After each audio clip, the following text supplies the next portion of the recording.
All right, this is the beauty of hitchhiking. This is why when people offer you a ride in 15 minutes, never accept. Just put your thumb out and maybe they'll get you in 15 minutes. So Sonny, what's going on? Just going to do all my errands. I've been in the forest for a few weeks. Going to town. Gonna get some water. Go to the drum circle. What does it mean to you to be like out here in the forest? Are you out here like, do you seek solitude or do you seek community or? It's a mixture of both. I come here for the community and to, be a part of things. And, but also there's a lot of, great spots to just have, space to myself.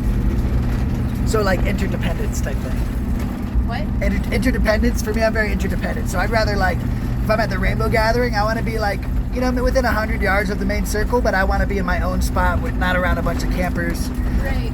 People can come into my space, but generally it's something I allow them into my space. Yeah. Not that I own it. And then I can go to the circle and I'm there, but I can also like get my energy back. I do that sometimes. A lot of times I'll set up my camp, as like a quiet space or just like a sanctuary to be at, and the family comes and we get to have lots of meals together and we play together and we take field trips on the bus, we'll all load up and go to the waterfall or go to the Oh lake. my gosh. Yeah. So yeah, you get you're traveling by, that's awesome. You get your like privacy, your solo thing, but then you can also load up anytime and like have like a group morale day. Right. Wow. Yeah, I'm exiting community now and I'm gonna probably go to the lake or go up the mountain for a couple days to be alone and then I'll go back to community, Cool. Are you open to sharing about like your path? Like, that people are gonna freak out about like the schoolie. The schoolie thing's like more popular than the van life almost. People get excited about it. What led you to like this path? Did you grow up with a family that was all about travel, or are you trying to make up for a family that didn't travel? Yeah, I went to like 13 different schools in 7 different states. And then once I became, on my own, I just kept going. I had some kids. They're up in Oregon right now with their dad. Their dad's about to have a baby. No way, cool. Yeah. Wow. Is he excited? Yeah, they're all excited. Because they're gonna have a little brother or sister. Little brother, little brother coming any day actually. Wow, and it's a member of your family, Right. Yeah. Otherwise, they'd be here on the bus. They spend the summer on the bus with me. Wow. But they're with their dad right now, getting ready to welcome in the new recruit. So did you pull off like what's it like pulling off like a family on the road? That's a topic I've never really talked about on the channel actually. It's pretty great. When I first got the bus, the first year I had it, we did homeschool in the bus, and we traveled to a couple different communities, that we stayed at. We went to the beach a lot. We stayed on the coast. Yeah. Went to the hot springs. We just kind of bounced around and explore. We did a lot of exploring when I first got the bus. And I came to Shasta 3 years ago, and I was only going to come for 2 weeks. Wait, was it 2020? It was... Or 2021? 2019. 2020, that's when I came my first year, yeah. That was a special year. It was very special. Very special. It was like summer camp all year. I was only going to stay for like 2 weeks, and I ended up staying like 6 or 7 months. No way, 6 or 7 months, wow. And then now this is my early spring, summer, fall spot. Cool. So where'd you find this beast? Was it like... It was in Ashland, actually.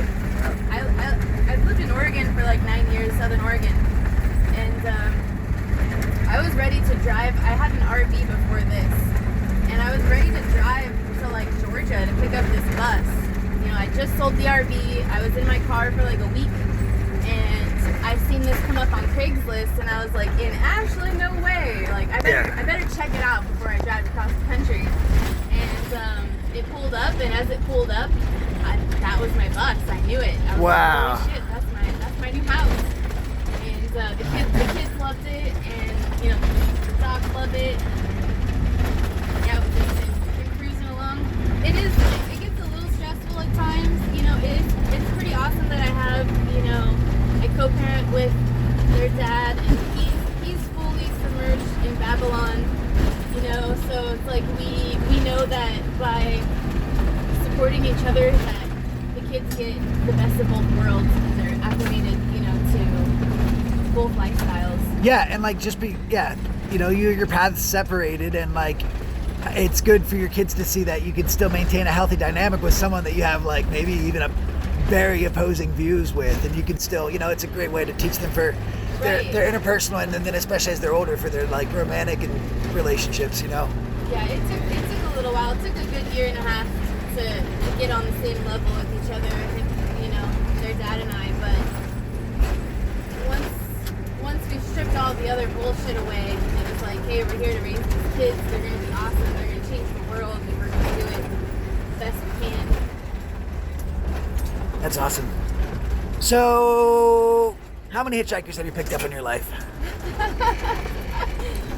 You should have like a tally, like a little, like, like 1, 2. I pick up people walking definitely, but I also end up with a lot of kids on the bus. A lot of like, travel kids that hang out for amounts of time, and that's really cool to have a crew. Gets all the functioning parts going. It's like a ship. It's my land ship. They do all the dirty kid things. They're out there jugging and everything. You do the jugging thing ever? No, I do a lot of gig work. I do gig work. Cool. I'm open to... So you're legit? Yeah, I mean, you can gig work anywhere you go. Yeah. And, but I frequent here, Shasta in Southern Oregon and in the Oregon coast. I stay pretty close because the kids, they're based in Oregon. They go to school in Oregon. They started public school 2 years ago. So what about being a woman and like traveling alone? And I just mean as far as like, there's got to be things you have to be wary of and cautious of, and also times you have to trust. And it's like, how do you use the discernment, and like what do you listen to? Because there's even like, there's the intuition, and then there's instinct, and they come from different places. Like, how do you navigate that field? Because I'm sure that you find men that want your attention. A lot of people on the road I notice are out here for healing, and sometimes people will try to seek healthy or unhealthy methods to healing out here, so sometimes that involves connections. Again, that can be healthy or unhealthy. How do you navigate that field as a woman, or maybe do you have any tips as far as that goes? Because maybe a woman might want to travel or is traveling and is trying to figure that out herself. It can be really intense when I'm alone and I'm in the city. Like if I'm traveling and I'm just on the street parts. I've had people try to break in the bus with me in it. Oh wow. I've had times that I didn't have my dogs. My daughter keeps my dog sometimes, and so I'll be alone, and I ended up getting a gun. I'm not a gun person, but it's like pretty necessary to protect myself, in those moments when someone's at the door trying to rip it open. That's crazy. Super crazy. Wow, I can't imagine. Well, I mean, I've been in that position in a tent. I was homeless in Honolulu. It's 4 times in a night someone would try to open your tent while you're sleeping in it. They think you're not in it or something. I would just scream. Yeah. And like I was gonna fuck them up, or I would just bluff. Yeah. They'd leave. It's scary, but I'm not a woman too, Right. I feel way more safe in the forest than I do in any town. The forest is my home. I definitely love being with the trees, being by the water, the whole sleeping by the river in your van is totally a thing. Yeah, the sound of the river right there. Yeah. People pay money to listen to albums that have recordings of that stream. Yeah, I stayed in a community house this winter in Williams, Oregon, and it was so beautiful. But when I pulled up, I was like, oh man, I gotta give up my my creek or my river, sleeping by the water. But I ended up with a room right next to a little Cecil Creek. Oh. It was so beautiful. The community there is so beautiful. Wow. What was it like? At the Williams community? Yeah. Oh, wow. I feel like I've been going for 5 years, and I hadn't been in a space like that. And so it was scary to think, to go back into a house, back into a place that doesn't move. And it was actually, that community held me just so greatly. It was a beautiful place to be. Felt so loved and supported in all the ways, Yeah. And it was an intentional community? Yes. Cool. Yeah, a really big one. Wow. And, how many people? It fluctuates, it was between 6 and 10 people, residents, and then, everybody's always got a friend over. Everybody's always doing something, getting into something creating something. Cool. We had a lot of we had Sunday fun days, so the community would come to our space, and we would hold space for them. We'd have like cacao ceremonies, and we had weddings and birthdays, just big togetherness time. Wow. Very nice. That's awesome. Cool. Yeah, I'm here kind of seeking community myself. I've been traveling by myself for a long time, and this is a good area to like, I could have a beard and a backpack and like still get a job and like not have to worry about people judging me, and I can maybe even be myself, because most places I have to like hide who I am so I can like maintain the politics of like waiting tables, bartending, getting in a nice fancy place, and not having them know that I'm homeless. Yeah, right.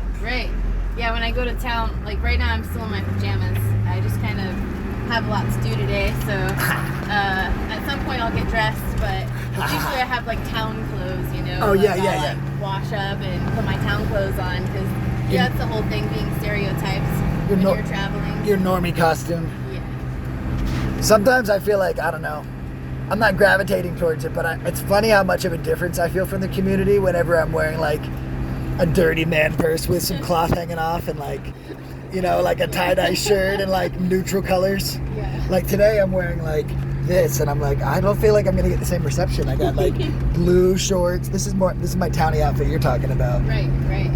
It's good for hitchhiking. Yeah. Because people are like, oh, he looks clean. I bet he showered. Yeah, he looked pretty put together when I pulled over. I was like, he's got his pack together. He looks like he's going somewhere, doing something. I smile. So what do you feel that your calling in life is? What impact do you feel you're called to leave? Like, do you feel like you have one, or do you feel like you're searching for one? Or I know after spending the winter in Williams and getting rooted and grounded, I think for the first time I came out of like survival mode, and I didn't realize it. And so I got into this awesome creative space. Can you pull the curtain? Yeah. And I'm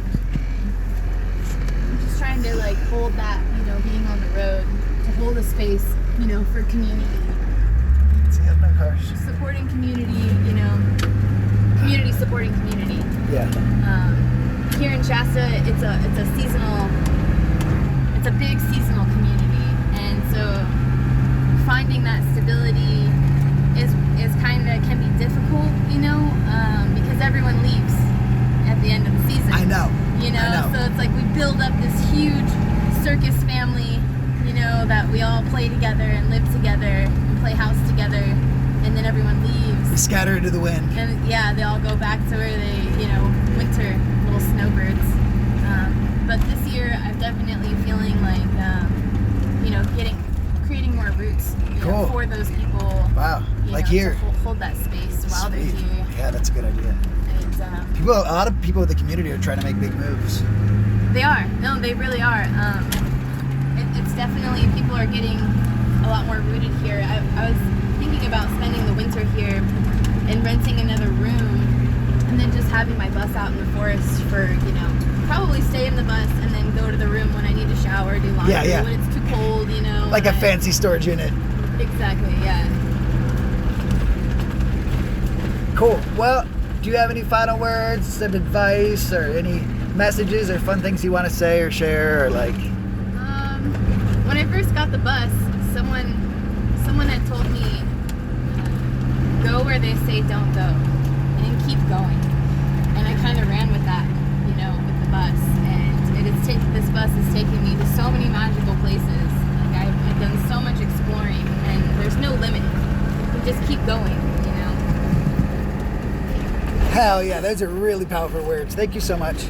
Thank you for the ride and the connection, and for letting me share this so that, people out there who, for whatever reason might feel the need to watch. And I feel like, your story's going to resonate. Thank you. Yeah, appreciate it. Of course, ditto.